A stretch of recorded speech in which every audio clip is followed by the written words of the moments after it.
यो रोदन कुनै बिछोड या दुःखको होइन। आयरल्यान्डको ग्लोबल भोलिन्टियर टिमले झापा बुधबारे निवासी राधा संग्रौलाको घर एक हप्तामै निर्माण सम्पन्न गरेपछिको खुसीको क्षण हो। यतिखेर राधा मात्र होइन, घर बनाउनेहरूको पनि आँखा रसाएको थियो। यस्तै अर्को नयाँ घर पाएकी पूर्णमाया परिवारको खुसी पनि राधाको भन्दा कम छैन। धन्यवाद होस्, राम्रो राम्रो आउनुभयो, घर बनाइदिनु भयो होइन, राम्रो खुसी छु म।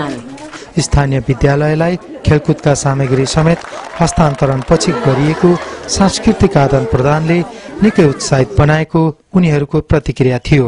First of all, to build a house, and second of all, to see the different culture and different people in a different country. पूर्ण रूपले मेडिकेटेड र अत्याधुनिक प्रविधिबाट तयार पारिएको बाँसको ढोका प्रयोग भएकाले घरले नयाँपन पाएको सहारा नेपाल साकोसका घनश्याम रायले बताउनुभयो। विश्वको कुनै पनि मानिस आवासविहीन बन्न नपरोस् भन्ने सन्देशसँगै सन् 2017 सम्म 1 लाख घर निर्माण गरिने हेबिटाट नेपालका केन्द्रीय सदस्य महेन्द्र गिरीले बताउनुभयो।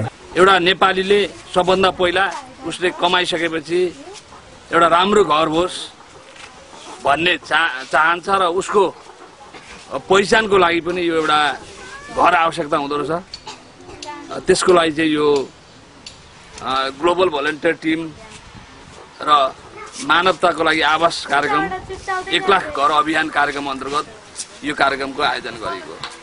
आयरल्यान्डबाट आएको स्वयंसेवीहरूले जस्तै हामी नेपालीहरूले पनि विपन्न छिमेकीहरूका लागि यस्तै सहयोग गर्न सके आफ्नो गाउँ आफै बनाऊ भन्ने भनाइलाई यथार्थमा परिणत गर्न सहज हुनेमा कुनै दुई मत छैन। झापाबाट इन्द्रजित मुखिया, नेपाल टेलिभिजन।